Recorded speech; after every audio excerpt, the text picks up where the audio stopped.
This week on A to Z Running, what does it take to be a patient rather than greedy runner? Pete has thoughts on that and more. Also a question about long runs and fueling and training. In the world of running, the BU opener for indoor track more than lived up to its anticipation this year. Valencia Marathon was incredible, but maybe not for the reason that you're thinking. And Nike Cross Nationals had it all. Slogging mud, fording small streams, and upset victories. Stick around for exciting news and a familiar name. All this and more on A to Z Running.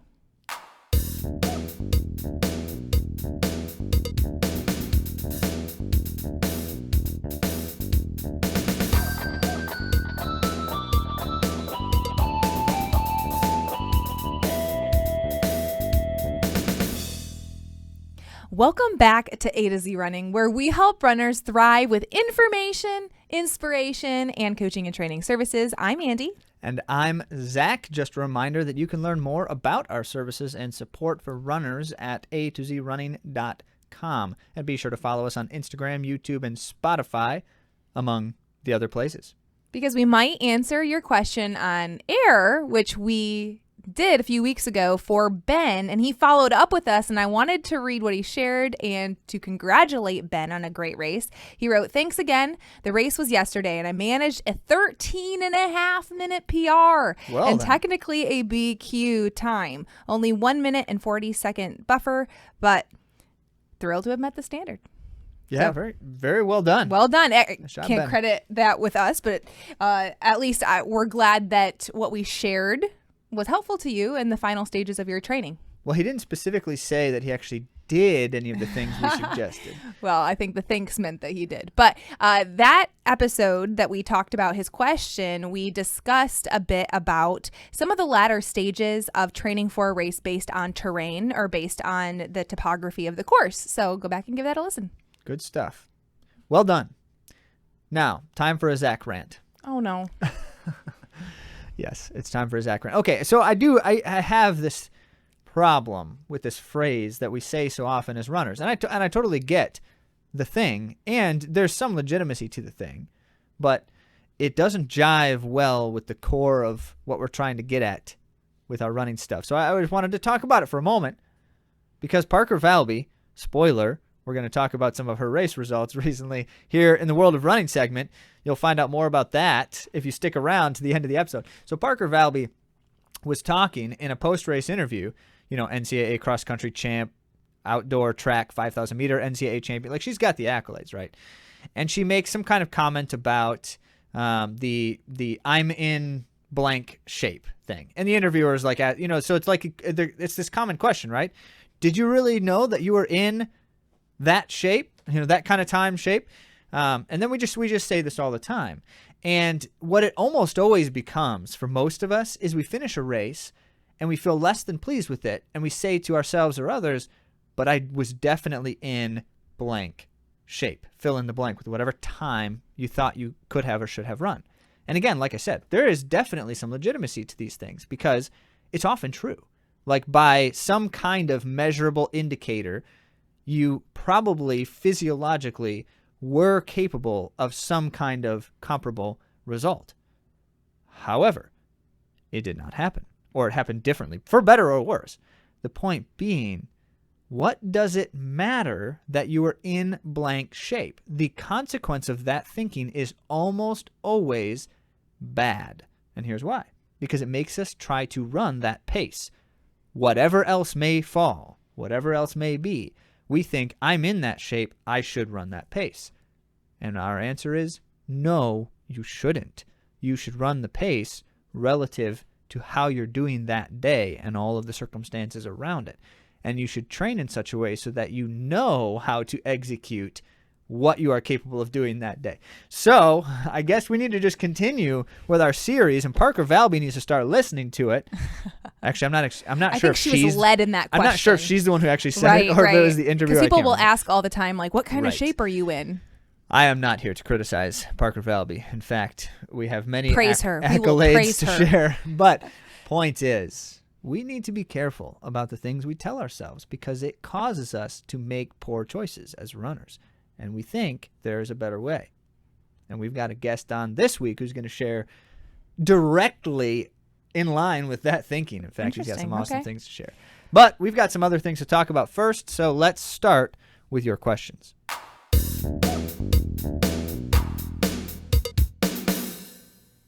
This question actually is also from our interview guest today.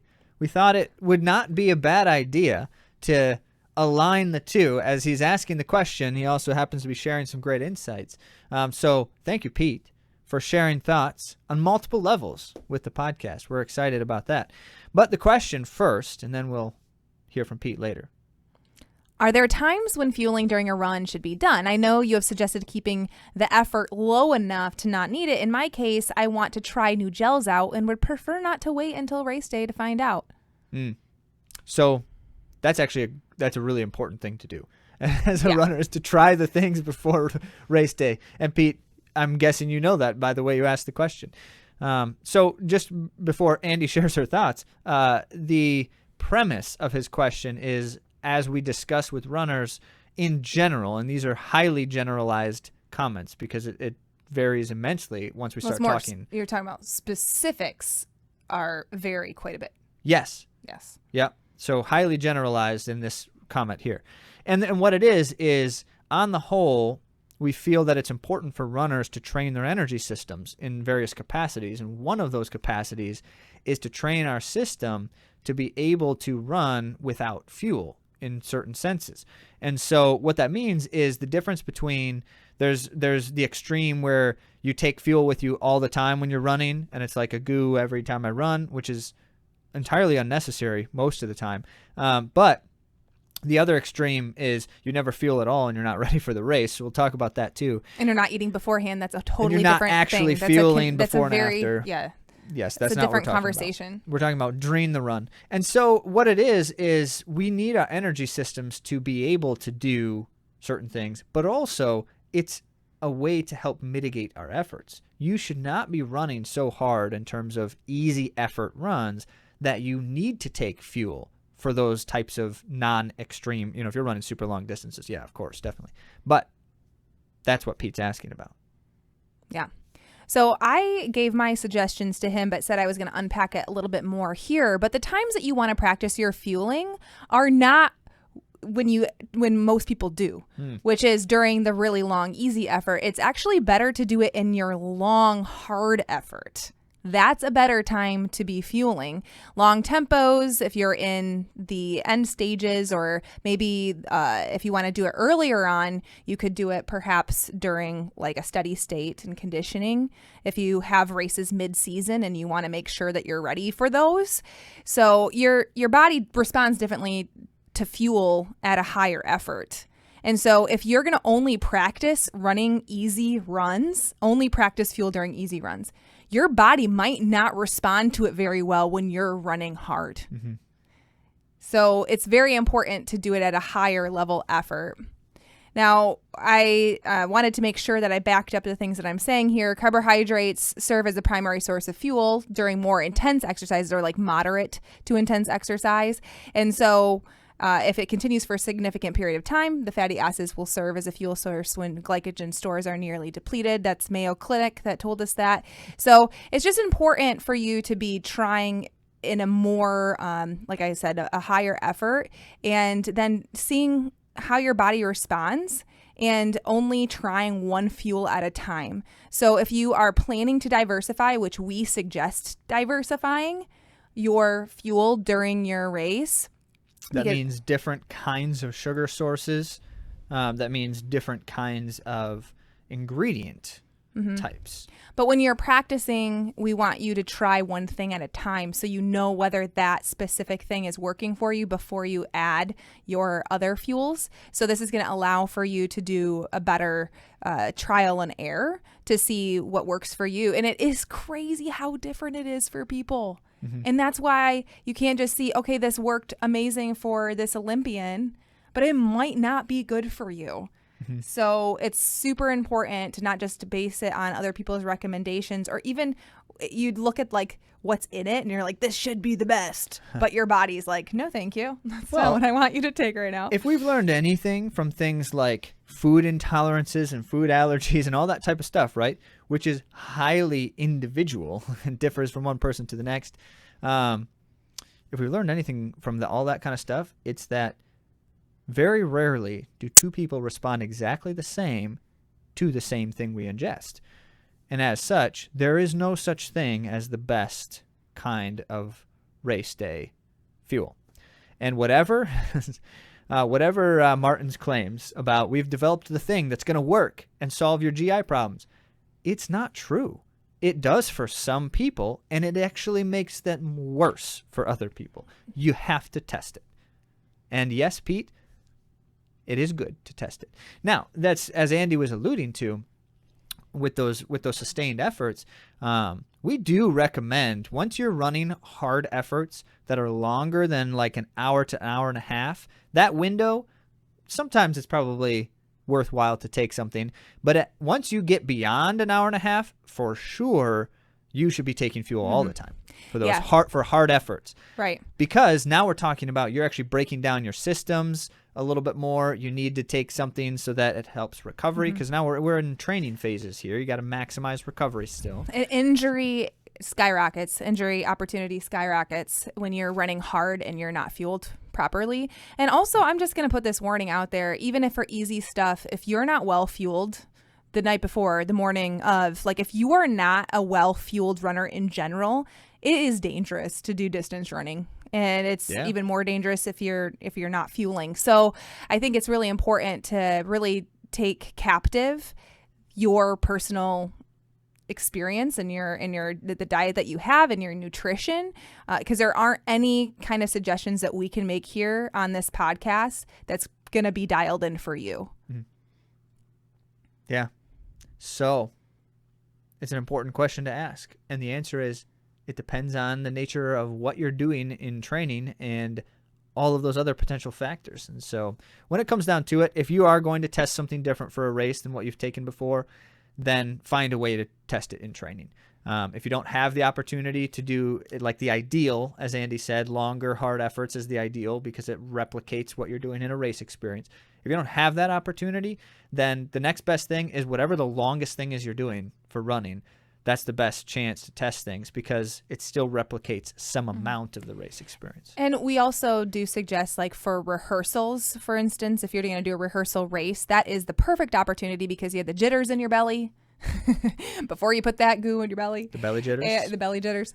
And during the race, you're likely going to have to carry it. So that's another opportunity to find where it doesn't chafe you or how you're going to carry it, what kind of pockets you need.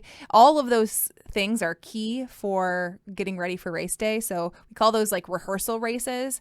Also, time trials, even if it's a shorter time trial, you could take a gel before and see how it does for you during like a 10K time trial. You're not going to fuel during it, but if you take something before that you want to try to see how your body handles it during, that's also not a bad way to kind of replicate the intensity and how it's going to set for you.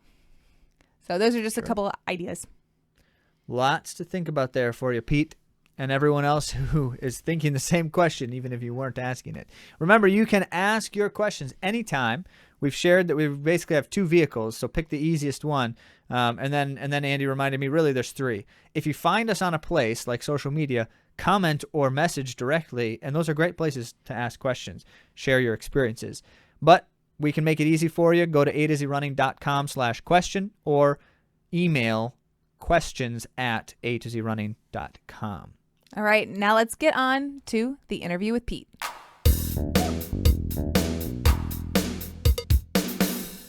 So before we actually get on to the interview with Pete, which we will do very soon now, just a reminder, remember the goal here and what we're trying to do with this series of conversations. We're trying to understand the nuances of training by effort and becoming a more intuitive runner in and out of competition. And the in-competition part is perhaps the most difficult hurdle for most of us to clear. And so in particular, we'll come to that with some highly poignant and relevant comments from Pete and his experiences. But remember that we're bringing on then some people who are doing the thing. They're trying to train like this. They're trying to compete like this. And they're in various stages of implementing it. We've talked with Steph already, who has been doing this for some time now, has had some great success with some of these approaches, and yet hasn't figured it all out. We're going to talk with Pete today. He's been doing this for years and really has a lot to share about some of the key insights that help make this effective for runners. But yet he hasn't hit some of the big goals. We'll talk more about that and where that progress has led him so far. And also we've got some runners who are very new to it, who have only been doing this for a short time, and others who have varying other types of experiences outside of what you might call just like the typical "it works perfectly for me" kind of runner. So we're hoping that those insights will in fact, and we're not just hoping, we know they will, they're going to color the nuances in more clear ways so we can grasp how to do this ourselves. So here's Pete Mumbower, a model of steady progress, not all sunshine and daisies for him, and he's going to talk about what he's learned, how he's grown, and what things make the biggest difference, and how life also catches up with us and sometimes forces adjustments. Mm-hmm. Let's talk to Pete. Pete, welcome to the show. I feel like this is long overdue. Like Pete is a name that goes hand in hand with A to Z running runners. And I'm just so glad to have you on. So thank you for joining us. Yeah, no problem. Glad to be here. Definitely. All right. So this is the topic we've been talking about. We have been, as we've gone through this, we've tried to share with the audience kind of like our general approach to how we are coaching runners or supporting runners in developing running intuition under this kind of, how to train by effort, how to run by effort, all that type of stuff. And you've been able to experience this longer than most, in fact, but also insofar as your experiences, you've gone kind of like you've been able to go through different phases of, certainly some major disruptions and periods of time where you're dealing with some ongoing challenges with injury types of things. Also some periods of time where you've been very successful and executing training in a way that you were confident in the work you were doing. And then some other times where it's like, life isn't always predictable. And sometimes the things you have to deal with in terms of how life is going obviously affect what we're doing in training. So I say it that way, Pete, because I would love to get a taste of all of the different kinds of, like, you've experienced this in different ways at different times, which I think is really valuable to our audience and really valuable to anyone trying to understand what this looks like. So if you can start just with, I guess let's start with like kind of on the challenges side. As you've incorporated the training approach, what has been difficult or what obstacles have you faced with that, if any? Yeah.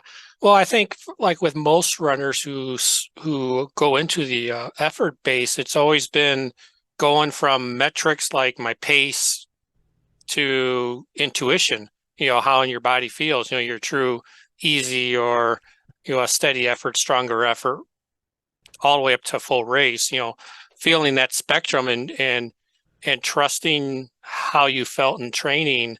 That was a struggle early on, and I still struggle with it occasionally. You go out with friends and, they're going and you're like, I know this isn't easy, but I'm, this is this and that. But, I think the biggest thing was relying more on how my body felt for that day, whether it was when I'm at the peak of my training where things have been going really good to like right now rebuilding, the full spectrum. But that's always been the biggest challenge. Certainly. So in that experience, then, as you're engaging with that, what makes it harder? What makes it easier? In terms of like your mindset or the things that you're telling yourself and that you're doing. And so, I ask it that way, Pete, because sometimes it's like you don't see the results that you'd like to see at a given point in time, and for many runners, it's I'll do whatever it takes to see that result. I feel like I have to run this pace for my easy Right. runs because I'm trying to aspire towards some goal. Or, certainly it doesn't have to be that, but those types of things are often challenges. How do you talk to yourself about or talk yourself through those kinds of challenges and temptations? Yeah, no, it's knowing that when I'm truly like running easy for what my current fitness is, that I know down the road I am going to see the results, which, better paces, times and stuff, PRs, that kind of stuff, knowing that the journey is going to be worth it and I don't have to beat myself up during training to try to get there, because the process will play itself out. Um, but on the flip side, on the hard part of it mentally for me is knowing, yeah, I run an easy pace like, today, get done. I look at Strava, of course, and it's like, wow, that when I felt easy before, my pace would be way faster when I'm really fit. But try not to beat myself up about that, even though I have no pace field on my watch when I run, just overall time and lap time. That's the only thing I see on my watch nowadays. There's no even mile splits. I turned off auto lap, so the temptation is not there. I just know I got to go out for an hour, whatever it is. But yeah, knowing that, if I'm training for the purpose for that run, and I really keep my body in there, it's going to build. Weeks are going to build into months, and then I'll be performing. That's right. That's right. That's the hope, right? And Yeah. well, okay. So you say, confidence that it will be, that you will get there. Mm-hmm. So have there been times when it did, and have there been times when it didn't, and how have you grappled with that? Oh yeah, it's I definitely have gotten there because I've had enough ups and downs through the last few years working with you that I know it does take time to get there. And runners can be impatient, and sometimes you just not feel like you're getting there because I run the same route, so I know where a mile is, and I know when I've done a 30-minute run, I've usually been at that mailbox, and now I'm not at that mailbox. But it's just being patient. I mean, that's the biggest thing. Effort. Proper training requires patience for optimal results. I mean, I could really push the hard end easy, but then I'm going to risk myself getting injured. And I really haven't been injured very much in the last few years. It's very rare. Mm-hmm. So I got to keep that in mind too. I'm like, I could take it easy or I could be injured too, That's especially during the early stages. right. Right. And that's exactly right. You actually raise a really important point. During the early stages, when you're kind of trying to reset or set the foundation for the season. Now, when you get past that point, do the challenges change at all, or what does it look like when you're kind of in the meat of things? You've set a good foundation, you're in a good groove. Does that change the experience at all for you in terms of this trying to just listen to your body, trying to make sure you're doing, does it get harder or easier? Does it get less rewarding or more fulfilling? What is that like? I think for me, it could be both dangerous and satisfying because I am having good runs. I'm feeling great, go out for a steady or a fartlek and they're feeling awesome. And especially as I get into the meat or toward the end of the training cycle, I don't want to get greedy and really start pushing it because I know that can usually backfire more often than not. So, but it's great when you're, in the meat of it and things are clicking along and you get back and you feel, hey, I could have, gone an extra 15 minutes or I could have gone an extra 2 hours. And I want to, that's like a fine line, I think, for me to balance because I have my goals, I want to run Boston. So I got to let everything progress, even if it takes a few cycles. And just continue to keep the long view in mind in that sense too.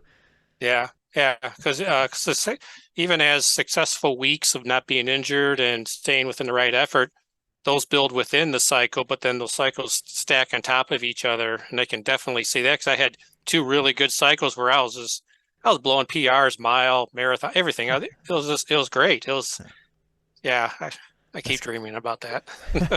Well, let's reflect on that a little bit further, because there comes a time where it's a little bit surprising when a runner can say, well, I in a given window of time, I was able to run a 1 mile PR and a marathon PR, and I wasn't necessarily doing anything differently for like trying to do the one versus the other. That things are kind of coming. Does that connect to this nature of training at all in terms of your capacity to be able to achieve some of those things? Or is it just like, you're just fit and so it happened? Yeah, no, I can see the benefits because, as you've brought up before, anything past 800 meters, it's all the same type of training roughly. And so I know by keeping the efforts proper for all the types of runs I'm doing, that all the various I'm gonna get benefits across a lot of different ranges, as I've seen. Obviously I have some old PRs, but they're just weird distances and stuff like that. Sure. But I just got to keep remembering that, hey, this is going to build, and if I wanted to focus on a 5K, I know we could do slight tweaks to the training. So that's awesome. Yeah.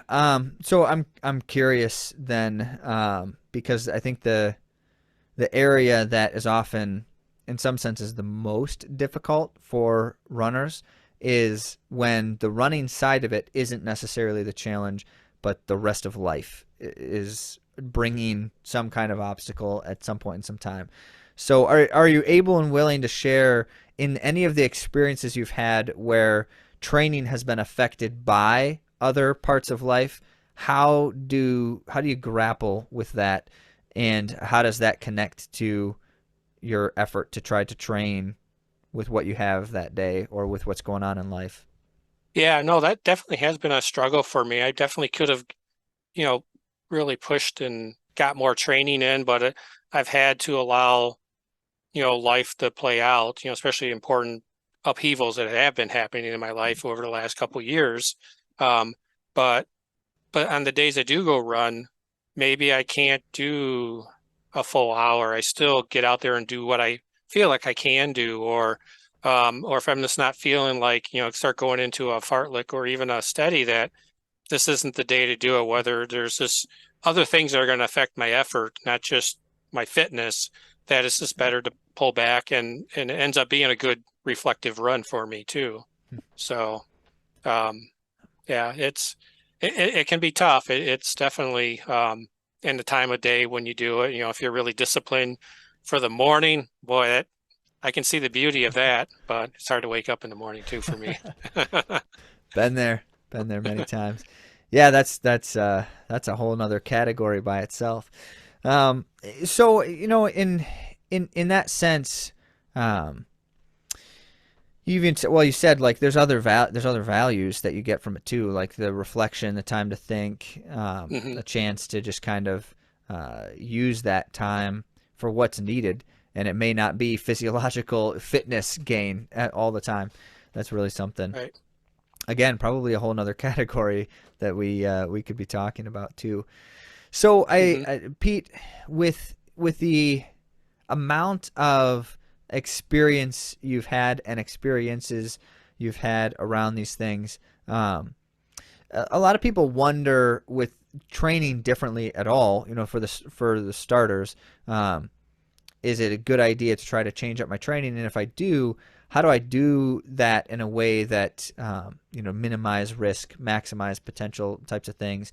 From your own experiences, the things that kind of helped you when you're making adjustments or trying to adopt this approach more fully, what are the kinds of things that helped with that, or the dynamics that made it more valuable or more possible? I think a piece that really did help, and it was data driven, is occasionally using the heart rate monitor kind of as a check-in point. Occasionally, sometimes I was running and it's like, these easies aren't feeling really that easy, and so we went back and say, hey, let's just wear a heart rate monitor a few days, make sure something that's going to be accurate, and not in the middle of risk-based stuff that are going to be tough in the winter, but use that and say, okay, tweak it, and then okay, that's just there for the check-in. I know that, yeah, that was a little high.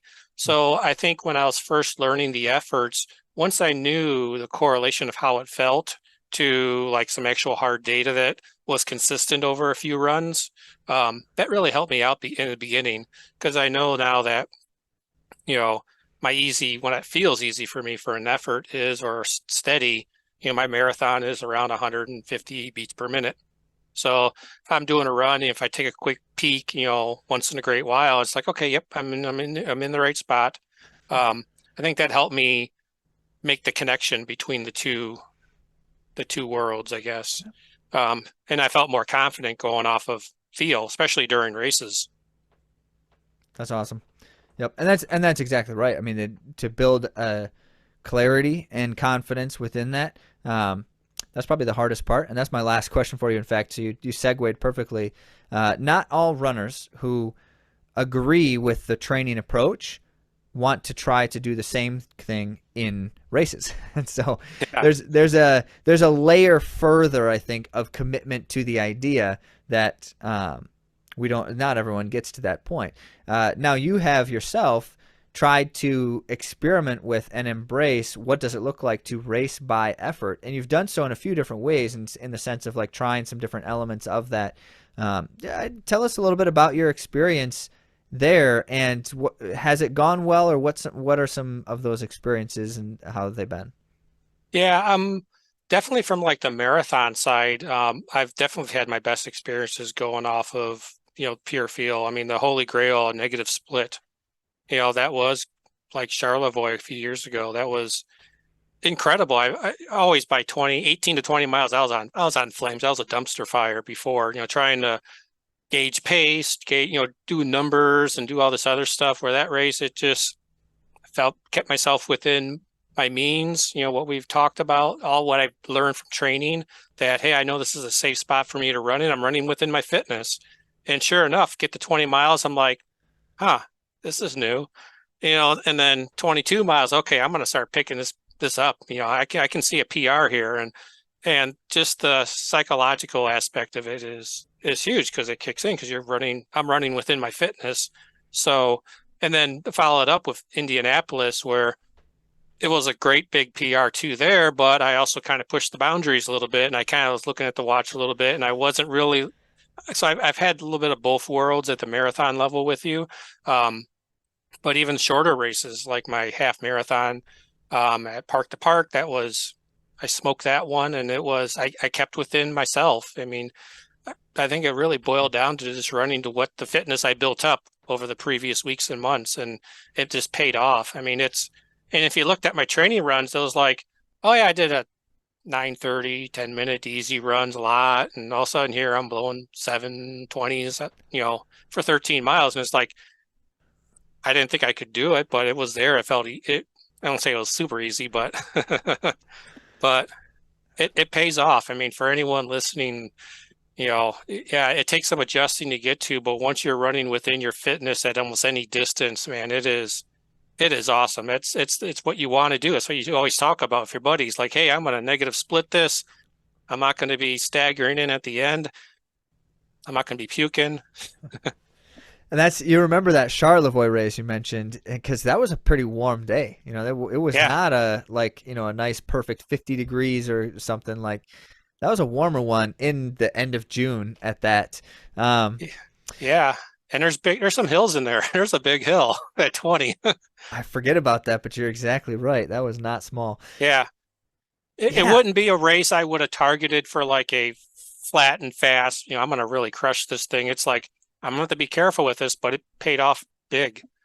Well, and in some ways, that's kind of, you talk about the value you get from that kind of an approach when you're in more adverse conditions. If you're able as an athlete to execute what I am capable of right now, given all those things, then you substantially minimize the risk of the adverse conditions causing some kind of major problem later on. That's huge. Yeah. And even under ideal conditions, you're not putting any limits on what time you can do. If you're saying I'm going to run a 3:30 marathon, and you end up running 2:20 something, you're not putting any artificial barriers on you. You're just running what your fitness is. And if your fitness is going to knock that out, and I've had some races and workouts where it's like, I never thought I could do it, but I just felt like it just happened. Yeah. So yeah, it's awesome. That's cool. I like that. Of course, naturally, you and everyone listening knows that's the thing when I'm describing often what can come of these kinds of approaches. A piece of that is that idea right there, and you've been able to experience that, which is phenomenal. Not without some challenges along the way, as you've described, but at the same time, I don't think this is the kind of thing that's like linear growth either. We all tend to see. I've embraced it, and I start to see the benefits, but then I do something, whether it's a deliberate mistake that I made or it's just something that came up in life. But you've been through a lot. Yeah, and I've noticed too that when I've been at my peaks and I've had life or injury, and I go back down, getting back on the horse, doing the approach, I climb right back up, and I get to where I was or exceed that too, in a really an enjoyable manner. I mean, I got, even if I'm, quote unquote running slow right now, I feel good. I get home, I'm not dead for the day, so that's great for the family. And I just, it's just good. Yeah. I wish I would have been on this approach years ago. Well, that's a testament to the success that's possible within it. And if nothing else, retrospect is great, but we can at least share these thoughts so that those who are, at a different stage and they're just trying things out might be able to benefit from it too. Yeah. And there's just so many benefits. I mean, like I said, it's, you start to enjoy your runs. You can, you're not wiped out at the end. You're not potentially getting injured, and that's the worst part. So, and then you see the growth over time. If you're consistent, that's the big key. And you can't run easy and do the right efforts only a few times a week. That doesn't work. So, right on. Well, Pete, I gotta say, I so appreciate you sharing your thoughts, your experiences, your insights. Appreciate your time, being willing to come on and share these things with the audience. And at that, we certainly all wish you the best of luck as you're building up for the next one right now as well. Great. Thank you. Glad to be here. Thank you, Pete. Thank you, Pete. And especially for the time, but especially just the sincere reflections, the honest reflections that, it's a lot easier to do this kind of thing, talk about these kinds of things when you feel like you have done it, where you feel like you've arrived and hit the big thing.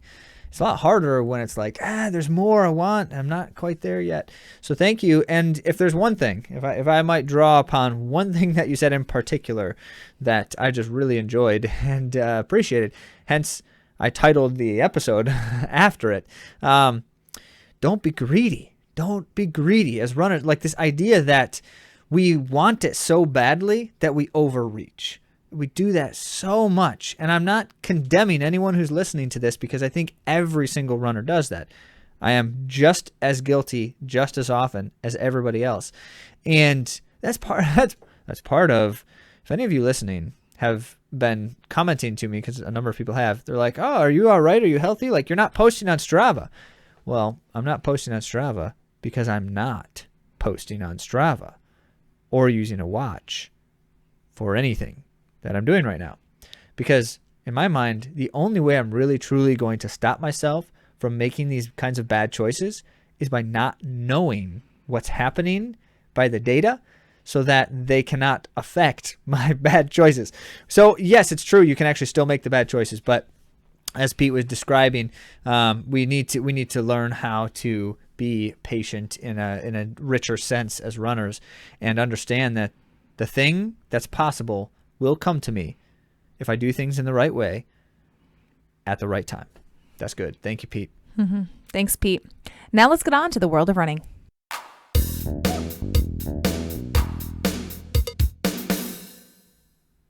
To kick things off with the world of running, we're going to give some A to Z runners shout outs. We're going to see it for those of you at home. Zach's I giving a just fist threw bump. my fist into the air. Yes, because we are excited when our athletes do well. And last week we missed a few. Like, I think we hedged it and said we probably missed a bunch. Well, we did. Pina ran a 5K PR. We don't want to miss shouting that out. All right. Congrats, Pina. Also, Michelle ran a 5K, Kate as well, and Craig ran with his grandson. How good. How good. That's always fun. The generational thing. It's cool. I love it. Inspiring the runners of tomorrow. All right. And Mallory ran the Rehoboth Beach Seashore Marathon in Delaware. She's trying to just check off those states. And she's got another one on her list there. Very exciting. Congrats, Mallory. Right on. All right. Let's talk track. And everyone's Yes. like, wait, isn't this cross country season still? Because you told us there's more cross country. There is more cross country. There's also some road stuff and some track stuff because that's just what happens in running. They all kind of, who knows? Well, indoor track and field has begun, at least in the United States, and it started with a bang at the BU opener. So, it should be noted, it's not, it's not every day that the NCAA cross-country champions have a chance to like prove that they're not just great in that one race, but they just, are that kind of runner. Because what happens is you run cross country and then it's like, yes, but cross country isn't representative of things that people understand. Like cross country isn't a fast 5K or a great marathon, right? It's this random distance on the grass and who knows. Well, that's why they have meets like the BU opener. So a bunch of those NCAA runners jump off the grass onto the track to try to, what they say, use that cross-country fitness. And they also want to qualify for nationals early. For the NCAA champs, yeah. It's advantageous to get an early mark because then you can really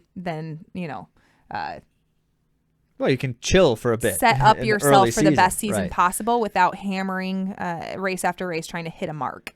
Yeah. So, as it were, that is always the case with the BU opener. And it's often highly anticipated. Things like, oh, this runner might go for a record, or this runner's in such great shape, you never know.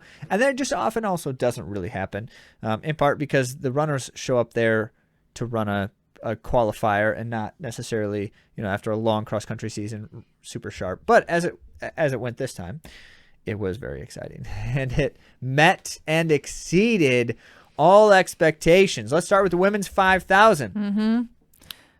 You've heard her name. It's Zach. What? Go ahead. I just think it's funny. Zach is super excited about this rise to fame for Parker Velby. I am? Yes. Any more than I'm excited about anyone else who's running great? I don't know. But she did the improbable. She's the first collegian to run under 15 minutes for an indoor or outdoor 5K. Any 5,000 meter track meter. race.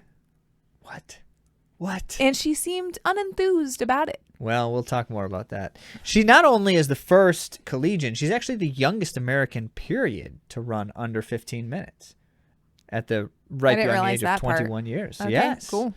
Yeah, and that says something.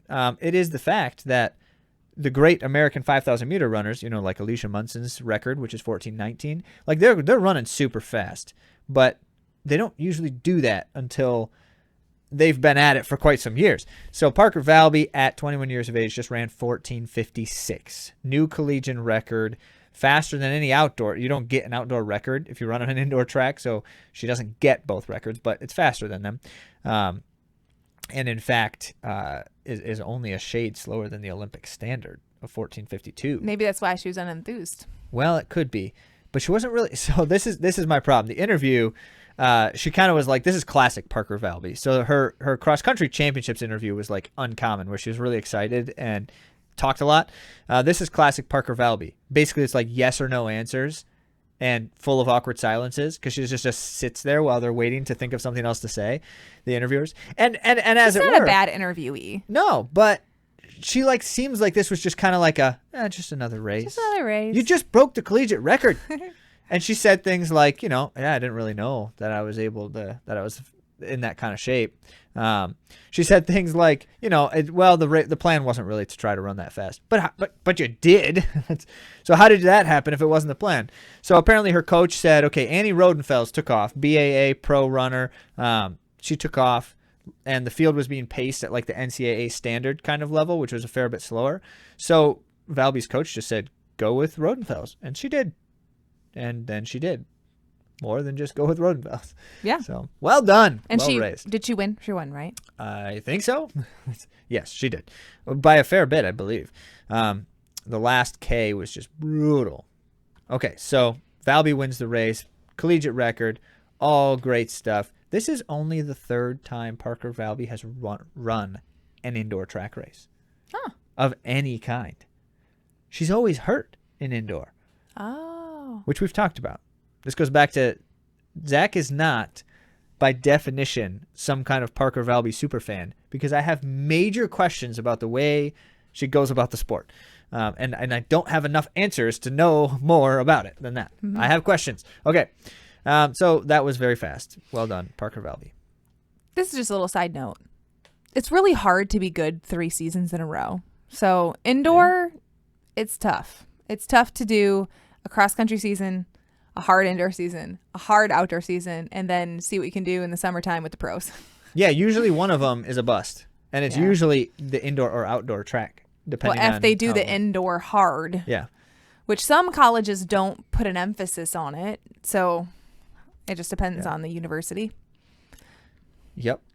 So that was the women. How about on the men's side? Well, if women's cross-country champ Parker Valby showed the stuff, true colors on the track, men's cross-country champ Graham Blanks did the same. And oh, really? Yes, indeed. So Rule the day. Pacers were setting it up at 13:12 pace, which is quick. But the Olympic standard's 13:05. The NCAA record's like 13:08, I think, or 13:06. 13:06, I believe, actually. But whatever it is, it's right around the Olympic standard, and yet the race paced out slower than that. So if anyone wants the time, they gotta make up their mind sooner rather than later. And Kai Robinson of Stanford was the man to do it. So he at about 3K, somewhere close to that, starts taking off. Clearly wants the Olympic standard. He actually talked about it. He definitely wanted to run that 13:05.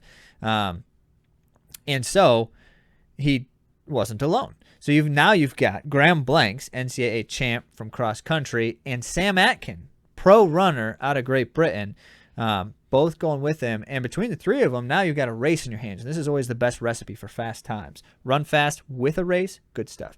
So it came down to a final 400, which is what Graham Blanks did all cross country season, with 400 to go or so, just lay down the hammer and beat everyone. Well, apparently that translates well to the track for him too, because with about 400 to go, he dropped a 57 last 400 meters to run 13:03. Nice. New NCAA collegiate record, also Olympic standard, which is amazing. And just enough edged out both Atkin and Robinson, who then finished Robinson over Atkin in 13:06 apiece. So they both narrowly missed the Olympic standard. Both were very frustrated about that, to get so close and yet not hit it. But what a race. It's interesting because sometimes when someone has had a recent victory or they were a champion at some race and then they have another one that's highly anticipated or there's a lot of great competition, that can do one of two things. It can pump them up and give them confidence, or it can make them freak out and have a horrible race. But it's cool that in both cases, for the men and for the women, they were pumped by their victory and they were able to show their true fitness unencumbered by their recent success. Yeah, so there's a saying. It's not exactly a saying in these exact words. I'm paraphrasing. But essentially, champions rise to the occasion. Or Asania Richard Ross says, they know how to win. Well, yes. She talks a lot about how you make it a habit. Well, as it were, there is something that happens to a runner, especially at this level, like an NCAA collegiate runner, who becomes a champion, an NCAA champion. Their confidence tends to change a bit. Their demeanor tends to change a bit, and it often translates to high-level performance. So that's not the case in every single time, but when you see someone like Graham Blanks come off an NCAA championship cross country, you gotta say to yourself, this guy, he's probably going to continue that momentum. Mm-hmm. He and Valby both in this case. Good stuff. Well, it didn't end there because the 3,000 meters was also fast and exciting. And on the women's side, it was Notre Dame's Olivia Marquezich, which this should not surprise anybody. Not only did she win the race, she ran the second fastest 3,000 meter all time for the NCAA in 8:40, behind only Caitlin Tuohy's collegiate record. But this is the thing that Marquezich does. Last year, she was second in the NCAA 3,000 meter championships indoors to Tuohy, and then in outdoors, won the steeplechase, went on to run the U.S. Championship steeplechase and take fourth in a crazy fast time. And so you see something like that and you think, okay, so this shouldn't surprise anyone. Olivia Marquezich is really good at this distance, whether it's with barriers or not. So that's cool. That's exciting. Also, by the way, in second and third place, respectively, Maya Ramsden and Amina Matug, both also collegians, were 7th and 8th all time on the NCAA list. So fast running. Great race for all of those ladies. Lastly, the men's 3,000 meters, Nico Young punched all the haters in the mouth in this one. Because everyone's talking like, Nico Young, is he really ever going to like do the thing that everyone thinks he should be able to do? Well, he did one of them at least this time. He trounced the field in this 3,000 meters in the number 3 all-time performance for the NCAA in 7:37, which is so fast. Very fast. So fast. He ran, but it's the way he did it, because everyone's like, well, Nico Young can run fast. He has some fast times under his belt, but he didn't just run fast. He also raced well and ran like a champ. Outkicked the field for a 57-second final 400 meters and a final spurt in the last 50, which is what Nico Young never has. He did there. He won the race, beat the likes of some professional runners.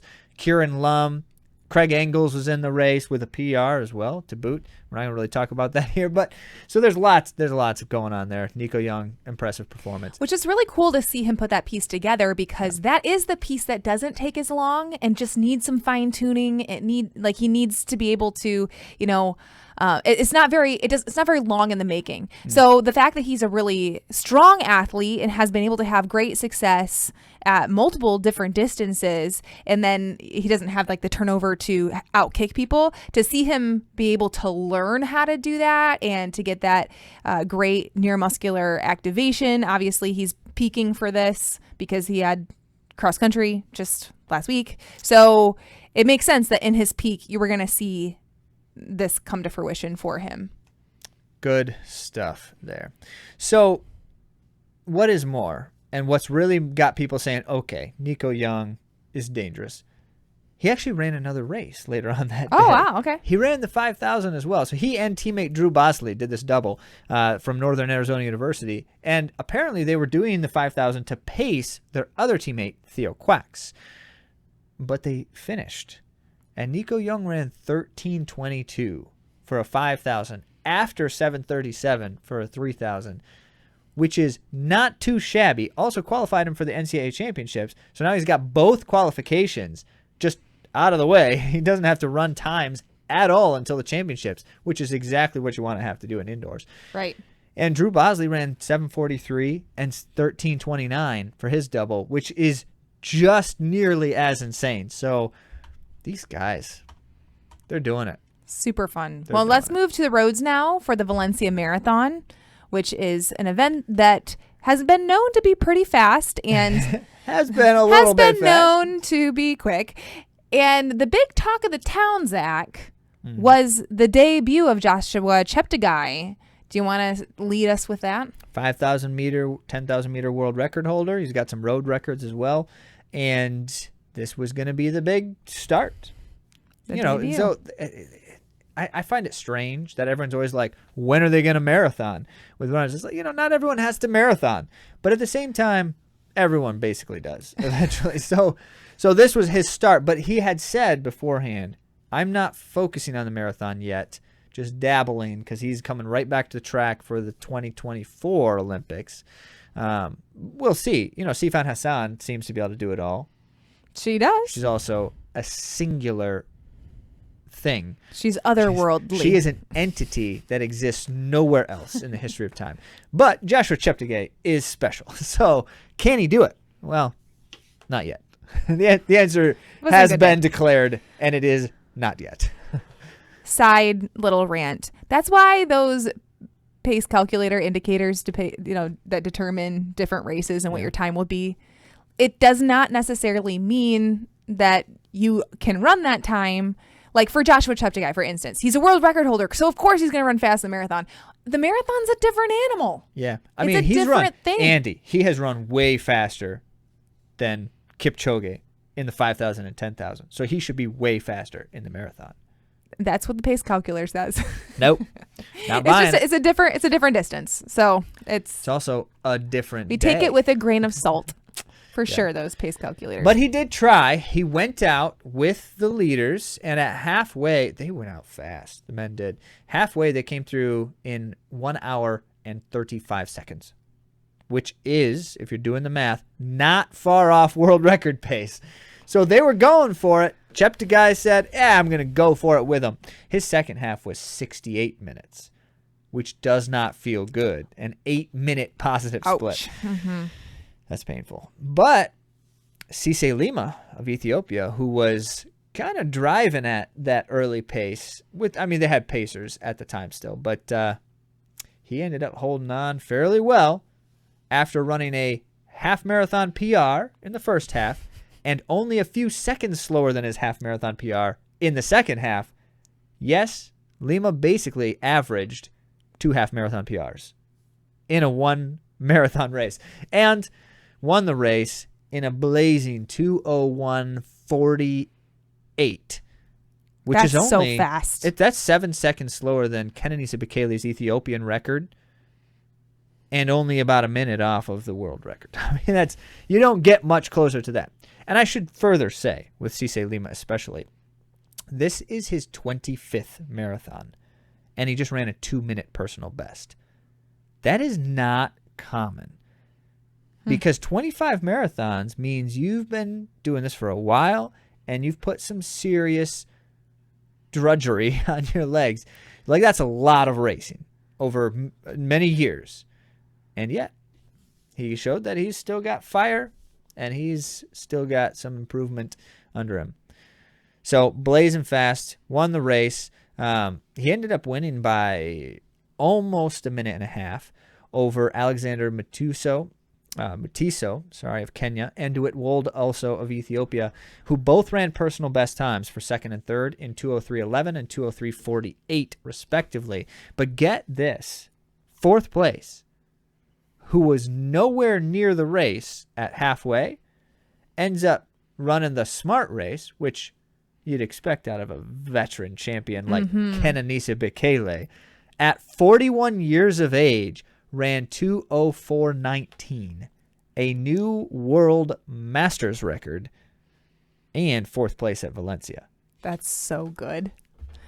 Now, I know Kenenisa Bekele still does have fire in his belly, because it wasn't that long ago that he almost ran the world record. 2 seconds off. So that was 4 years ago. He's probably like, oh, yeah, great, I got this masters record, but I know I can do it. Watch out, Kipchoge. It's something, isn't it? Now, how about I should say Kiptum. Race? I should say Kelvin Kiptum. Watch out, Kelvin Kiptum. Well, that's right. You got to talk about Kiptum now when you're talking about the records. So. Yep. All right.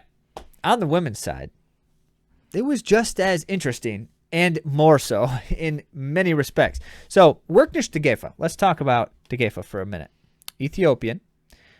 Won the 2019 Boston Marathon. Okay. Ran one more marathon several months later. And then took a little break to have a couple babies. Sounds familiar. So she had 2 kids and then came back to the sport. I'm ready to do a little more of this. And now here in 2023, won the Valencia Marathon in 2:15:51, number 7 all time. That's so fast. It's really fast. I don't know. That's crazy. So Degefa just ran a massive personal best. It was like a minute and a half personal best. I thought it was more than that. So that's not a surprise. No, she ran 17:0 something. Okay. Before babies. Okay. So, edging her PR a little bit further, that's great.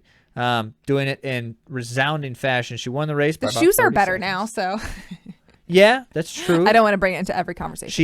She is an Adidas athlete. They claim to have the best shoe right now on the market. Adidas's new shoe. But anyway, Almazayana of Ethiopia was second, and this is a good showing for her. She's had kind of some struggle years after being an Olympic champion and stuff. I don't know when that was, 2016 in the 10,000. So Almazayana, a strong performance, 2:16.22 for second, number 8 all time. And then things got even crazier. It's got even crazier. Think for a moment how many national records you think can happen in a single race. Make a prediction in your mind. Because this is different national records. So first of all, you have to have many different people from different nations, even to account for multiple records. There were 13 national records. I'd be surprised if many people even guessed over 10. So 13 national records. We had a 2:21.27 performance by Spaniard Mejada Mayoff. We had, should we list them all? Yeah, let's do it. Okay. Let me say the names. Okay. I'm going to go down the list here. 2:21.27 side by side was Sultan Haydar of Turkey. And then a couple minutes back, 2:23 and change, Sofia Yaremchuk of Italy. 2:24, Gerda Stein of South Africa. 2:24 again, Fabian Schlumpf of Switzerland. 2:24 again, Camilla Richardson of Finland. And then just under 2:25, Sylvia Patricia Ortiz Morocho of Ecuador. 2:25.0, Clara Evans from Wales. 2:25, Moira Stuartova of Czech Republic. 2:25 and very close to 2:20, just under 2:26, Alexandra Lisowska of Poland. 2:26, Marie Pereire of Mauritius, so this shocked me a bit. I was like, wait, what is that? First of all, clearly the name is French, but I've never heard of this place before.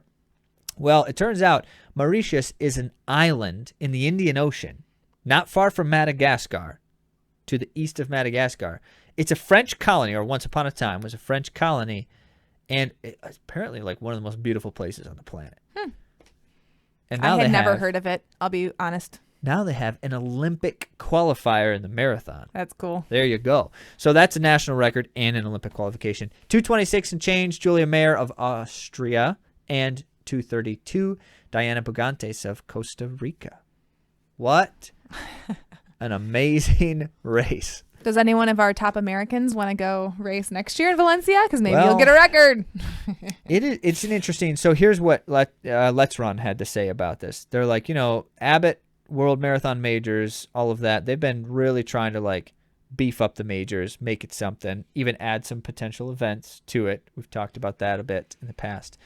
And yet Valencia is clearly one of, if not at this point in time, the favorite for people to go to try to run fast internationally. Like all over the world, people come to that event to run fast. It's the only big marathon in the world that can claim that isn't a majors at this level. But is the capacity smaller? No. Can the streets of Valencia handle? I mean, they've got a big race. Okay. I don't know if you would say this isn't a 40,000 person race, but it doesn't have to be. Not all the majors are. So there you have it. That was crazy. Yeah. That's Valencia. Exciting. Now, we've talked about track. We've talked about roads. Let's talk about cross country again. 'Tis the season for cross country. High school still is going. They've got the national championships. We're going to talk about Nike Nationals right now, and then Foot Locker's race is next weekend. And then the pro level, global level cross country is actually just starting. And so there's going to be talk about that because there's a World Cross Country Championships this year too. But for now, let's talk about the high schoolers and start with the boys race. Then Andy can geek out on the girls race. So not all cross country races are made equal. And that's what's exciting about cross country. You heard Zach Panning say it. He said, everyone has to run through the same junk. And every race is going to have different obstacles. It could be short. It could be long. It could be muddy. It could be perfectly hardened down and fast. You just don't ever have assurance at what cross country is going to mean. Well, this was a bad weather, sloppy course sort of situation. It's all the worst things on one day, on one course. It could was have been worse, cold. though. It could have been worse because it could have been even colder. Or like, muddier, because at least they like rolled it. It wasn't like. I mean, did you see? I know they were really. I guess they were like ankle deep in. They puddles. had to ford a stream. I said it in the intro. I was not exaggerating. There was a stream of nearly flowing water across the course, and they had to run through it twice. So, yes. It was bad. So what ends up happening, this is a golf course. What ends up happening is super rainy. And also, it's not just that, but they, like all the runners first go out the day before and run on the course to kind of check it out and stuff. And that doesn't help. So then it's like already soft and soggy, and then the mud, and then the boys raced first. And so by the time the girls got to run on this, it was like just a slop fest. We'll get to that. Let's start with the boys race since they ran first. Bad weather always does interesting things to the racing, depending on how they decide to do it. And in this particular instance, aside from all of the guys falling all over the place, like there's one drone shot where they're like overhead on one of the corners, and it's the tightest corner on the course. And I don't know, every like fifth guy fell. It just kept going down over and over. And they didn't all fall all the way down, which is good because they would have just gotten trampled. But half the time a guy's falling and someone's like grabbing his arm because it's like, everyone's just slipping around. Guy runs into the pole because there's nowhere else to go. More than one guy ran into a pole. I know. So that's cross country for you, folks. Well, then the race strategy in terms of execution was one of the more entertaining ways that people do this. No one wanted to go fast because they know how bad this course is. So the first like mile of the race, it was just this giant blob of boys running in way too close proximity. They're stepping on each other, bumping into each other all over the place. And it was just like this lump. It was really interesting. And so for a while, you're kind of like, I don't actually know who's going to do anything here, if any. At one point, there's a couple of guys who are teammates who like start chatting with each other up front. Clearly, they were like, hey, maybe we should do this thing. Let's. And the one guy like nods and then they fist bump. And it's like, all right, they're gonna go, but then they didn't. They accelerated a tiny bit, I think, but they didn't really make it the race yet. It was JoJo Jordan from Utah who, with about 1K to go, just took off from the group, and no one could keep up with him. They tried, they were close, but he was able to just stay one step ahead or several, and kind of a surprise victory. And I don't know that it was his team. Now that I'm thinking about it, Utah took both the first and second place teams as well. One of them was his. For some reason, I did not write it down. My apologies to you. But you can get the point. Utah had a great showing in the Nike Cross Nationals. We can contrast that with the women's race, where we did see some women go really fast and have some major separation. It was totally different race. Race. It was a completely different race. Maybe they saw how the men's went out and they're like, hey, maybe I'll sneak away or something like that. It almost worked. Almost. Gotta run the whole race for it to be successful. Oh, no. Ouch. That hurts. Yeah. Well, who were the offenders? Start there. Who were the offenders? Well, it was Elizabeth Lechman. Okay. She's the one who like took it out well, Forsyth took it out first. Okay. So very early on though. That was very first early 800. On. First 800, I don't know. I feel like everything's still settling down at that point. She's still way ahead though. Okay. All right. Maybe she's trying to get out of trouble or something like that. But then Elizabeth Lechman, she's the one who overtook by 1K, and she kept the pressure on and was in the lead for like 3K, 4K. Yeah, the next 3K, because she was still in the lead just before 4K. Yeah. So, but she had not just like a little lead. It was, at one point they said 20 seconds. Very nearly. Yep. And then by whatever, it was like just before 4K, she still had like 15 seconds. No. Right? By 4K is when they caught her. Okay, when they caught her. At 3K, she still had 15 seconds, which was about her biggest point in her lead was like 2,500, halfway point in the race. All right. So behind Lechman, there were a lot of other things happening, which was the real race that was happening. One of the senior favorites, Bethany McCulloch, and sophomore Colorado State champion, Addie Ritzenhein. Whoop. Yes. That Ritzenhein. Dathan.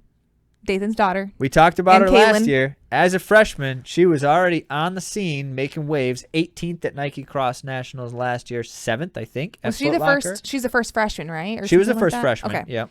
Yep. So now as a sophomore, she is in the money, running for the game. And looked so composed compared to the other ladies. So I was very proud of her for that. I was like, she's running within herself and being patient. Obviously, she didn't get frazzled when there was that big gap. Do we dare say it was not that long ago when Addie Ritzenhein herself said she didn't really want to do the running thing. She didn't really like hurting that much. Did she say that? Yeah. Oh, wow. Well, she did swimming for a bit. Yeah. I know that's when she lived in Rockford. Anyway, well, I thought she did an incredible job. She was super patient. She ran like a pro. Well, Maybe because her dad does coach pros and he was pro himself. The point is, this is a different runner. That Addie Ritzenhein is on a level right now. She's doing things. She has taken a trajectory and is moving it. Mm-hmm. Yeah. Very cool. So she moved into second and then continued to move. Just kept going. Yes. Hunting down that gap. The third place lady did go with her. So they kind of chased Lechman together. Yeah. By 4K, it was Ritzenhein who did end up pushing past and did then overtake the whole race. And she didn't look back. She wasn't distracted. She knew where she had to go, and she completed that race. She was 6 seconds ahead of the next finisher. 17:10 wins the race in dominant fashion. Just like ran like she owned that race. Congrats to Ritzenhein. Clearly was just a bit overwhelmed by, like, just shocked with her own prowess, as it were. She finished the race and it almost immediately broke down. And it's just great to see, a young runner doing the incredible things. Mm-hmm. So and her mom was 5th at Foot Locker Nationals the year that Dathan won Foot Locker Nationals. So she has a mom and a dad. Was that the year that they decided, hey, we should? I think they were dating marry? already at Oh, that were they? point. I think Okay. so. Well, I don't all really right. know for sure. Maybe someone can. We don't need Correct to us on give that. all the gossip. But what we do need to do is say, watch this girl's career. Mm-hmm. It's been exciting for the early stages as an underclassman, win a Nike Cross. More to come. I don't know if she's racing next week. We should double check that. Foot Locker Nationals coming soon. We'll talk more about that next time. Quick bonus before we wrap it up. Very briefly. The California International Marathon was December 3 and is basically like the race where Americans go to run Olympic trials qualifying times. That's just the Usually thing. half of them, half of the qualifiers are from that race, right? No, I don't know about Usually. half, but close to some years. Yeah. Not this year, though. Well, no, but it's still, almost by percentage if you look at this year as well as some of the previous years that are gotcha. within the window. Mhm. But what happens here is that it's just the race is perfect for it. It's a huge group of people all trying to run the time, so you just kind of like settle in somewhere when you're comfortable and you just kind of ride the wave. That's always a great way to do it for most. But also it's like perfect weather. It's a slightly downhill course, point to point, so it's good stuff. CJ Albertson won the men's race resoundingly in a 2:11. Very strong. CIM is not known for its super fast times up front. It almost never has super fast times up front. It's just this big blob of people running that same time until near the finish when a few people take off. But CJ Albertson decided, I'm going to come out and run fast, and he did just that. And then behind him, 31 men in total ran the Olympic trials qualifying time of 2:18.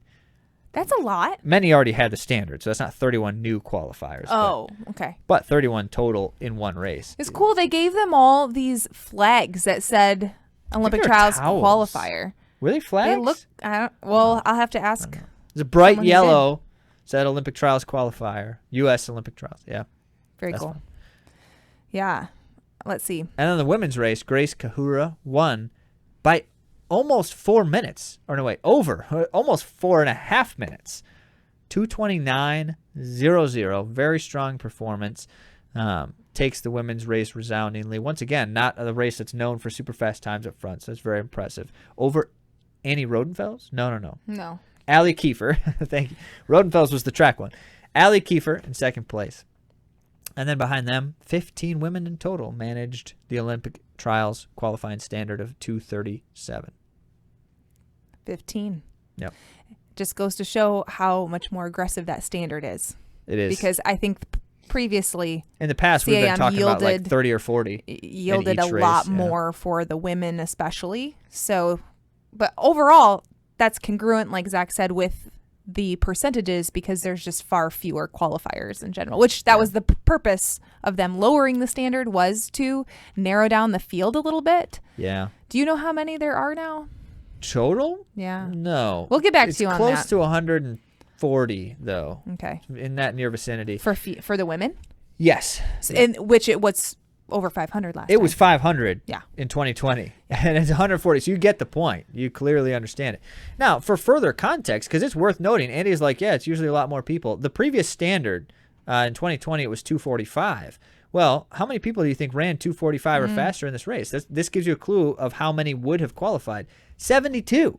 So 72. It would have had 72 qualifiers with in the 2020, previous mark, if not for, a faster time standard now. So you get the idea. This is how crazy this race is. Very fast. Well, that does it. We have more we could talk about. There was more happening, but we're pretty sure that that's enough for today. And you're saying, wrap it up already, Zach. So we are just so thrilled to be able to talk with you about these kinds of things. And the best way to do that is when we are talking about your thoughts and questions. So comment on all the stuff where you see it. Thank you to those who do, because the interactions are why we do what we do and love it so much. And if you got a question, you can always go to AtoZrunning.com/question or send us an email via our address, questions@AtoZrunning.com. Thanks again to Pete for coming on the show and for his question. Thank you all for joining us, and we'll talk to you next week.